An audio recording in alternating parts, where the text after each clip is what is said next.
हर समय नाम जप, आधी घड़ी का हरि नाम संकीर्तन। कौन से नाम का संकीर्तन? जो भी तुमको अच्छा लगे, राधा नाम, कृष्ण नाम, राम नाम, जो भी नाम आपको प्रिय, महामंत्र बोलो, युगल मंत्र बोलो, श्री राम जय जय राम, कोई भी प्रभु के अनंत अनंत नाम है। मैं किसी एक नाम को क्यों नहीं बताता, क्योंकि मैं ये जो परंपरा गलत चल रही है उसको तोड़ना चाहता हूं। गलत परंपरा क्या?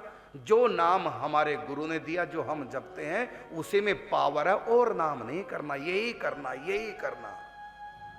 ऐसा कोई रूल किसी ग्रंथ में नहीं है। सब ग्रंथों में लिखा हुआ है किसी भी नाम का जाप करें। हाँ, गुरु प्रदत्त हो तो बहुत ऊंची बात है, लेकिन इसका अर्थ ये नहीं कि जो गुरु ने दिया उसी नाम की कीमत है।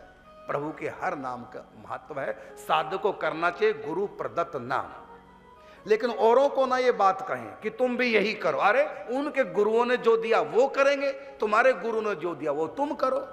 उसका गुरु अलग, उसका संप्रदाय अलग, उसकी साधना अलग है। हम क्यों एक ही लाठी से सबको हाँके भाई? ये जो एक ही लाठी से सबको हाँका जा रहा, सब जगह गलत परंपरा चलती है। इस परंपरा को मैं तोड़ना चाह रहा हूं भगवान शिव के संकेत से।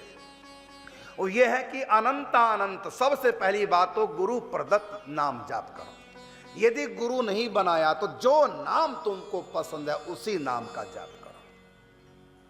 और कभी किसी को नहीं कहना गलती से भी कि जो हमारे संप्रदाय में नाम जप करते हैं यही उत्तम है और दूसरे जो करते हैं वो निकृष्ट है। ये सब जगह बदबू आ रही है मुझको इस बात की। बहुत कम है साधक जो दुराग्रह नहीं रखते, नहीं तो सभी जगह चिल्लाया जा रहा है, एक ही लाठी से सबको हाँका जा रहा है। मुझको शिकायत है उन संप्रदाय के लोगों से भी जो अपने संप्रदाय को सबके ऊपर थोपते हैं। कहीं कहता है एकादशी का खंडन करते। अरे तुम नहीं करते मत करो भाई, तुम्हारी गुरु परंपरा में नहीं एकादशी मत करो, लेकिन जिनकी गुरु परंपरा में एकादशी है उनके लिए तुम प्रवचन झाड़ रहे हो।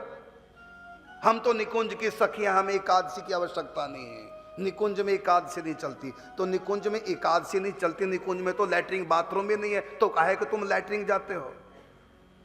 इनके मल मैथुन कछु नहीं, तो निकुंज में तो मल मैथुन दोनों नहीं, लेकिन तुम मल भी त्याग करते हो और गृहस्थी भी तुम निभा रहे हो, तो तुम कैसी सखियां हो? अरे तुम यहां शरीर में हो, भौतिक शरीर में हो, सखी शरीर नहीं है। ये मिट्टी का पुतला है, इसके कुछ नियम बने हैं, उन नियमों को तुम नहीं तोड़ सकते। अरे जो भगवान का प्रसाद है एकादशी को भी खा लो, अन्न का कोई दोष नहीं, वो अन्न थोड़ी हो तो प्रसाद है। हम कहते चलो मान लिया तुमने प्रसाद है।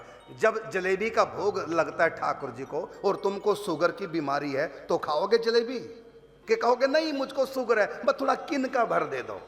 वहां तुमको जलेबी मीठा दिख रही, वहां क्यों नहीं प्रसाद दिखता?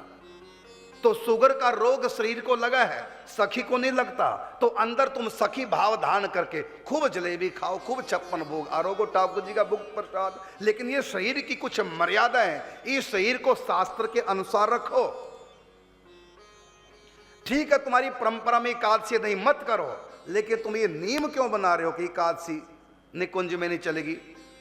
जो निम्बार की हैं, गौड़ीय हैं, क्या ये सखी भाव के उपासक नहीं है? ये एकादशी कर, ये गलत है सब। हम ये नहीं कहते कि आप लोग गलत हैं, एकादशी नहीं करते, नहीं ठीक है तुम्हारी परंपरा में जो करो, अपनी परंपरा के अनुसार चलो, लेकिन ये मत कहो कि एकादशी ठीक नहीं है, एकादशी ना करो। सनातन धर्म मूल है और संप्रदाय उसमें शाखाएं हैं। मूल को काट दिया, शाखा कब तक हरी रहेगी? फल शाखा पे लगते हैं, मानते हैं, लेकिन शाखाएं तभी पल्लवित होंगी, पुष्पित होंगी, फलित होंगी जब मूल से जुड़ी रहेंगी। और तुम मूल का छेदन करने चले हो। ये सनातन है। अपने शिष्यों तक तो सीमित रहो, कहो एकादशी करने की आवश्यकता नहीं, क्योंकि तुम्हारे यहां नहीं करते। लेकिन जब माइक पे बोलो और जब हमारी बात पूरे समाज में जा रही है, ध्यान रखना, सनातन धर्म के लोग यहाँ एकादशी करने वाले भी हैं, पूर्णिमा करने व्रत करने वाले भी हैं, मंगलवार का व्रत करने वाले भी हैं। यहाँ राम को मानने वाले, कृष्ण को मानने वाले, दुर्गा शिव को मानने वाले भी हैं। एक ने कहा कि काली तो हमारी राधा रानी के यहाँ झाड़ू लगाती है। काली कौन है? स्वयं राधा रानी है। पढ़ो ब्रह्मवर्त पुराण। ठाकुर जी कहते हैं राधा रानी से, जन्मखंड में ब्रह्मवर्त पुराण में पढ़िए कि राधे तुम मुझसे अलग कहां हो? जब मैं ब्रह्मा के रूप में होता हूं तुम वहां ब्रह्माणी बन के मेरे साथ होते, जब मैं नारायण के रूप में होता हूं तुम महालक्ष्मी के रूप में होती है, जब मैं शिव के रूप में होता हूं तो तुम वहां पर पार्वती के रूप में हो, जब मैं महाकाल के रूप में होता हूं तुम वहां महाकाली के रूप में हो, जब मैं राम रूप में अवतार लेता हूं तुम वहां सीता के रूप में होती हो, जब मैं निराकार ब्रह्म के रूप में जाऊं वहां तुम मेरी शक्ति के रूप में होती हो। तो सब रूप राधा रानी के हैं। अनन्य भक्ति का अर्थ ये होता है सिया राम मैं सब जग जानी, ये है अनन्य भक्ति। सो अनन्य जाके असी मति नटरे हनुमंत, मैं सेवक सचराचर रूप राशि भगवंत। सब मेरे राधा कृष्ण हैं। सब प्रकृति की नारियां, चाहे प्रकृति के उस पार की नारी स्वरूप में महालक्ष्मी महाकाली, सब हमारी राधा रानी है।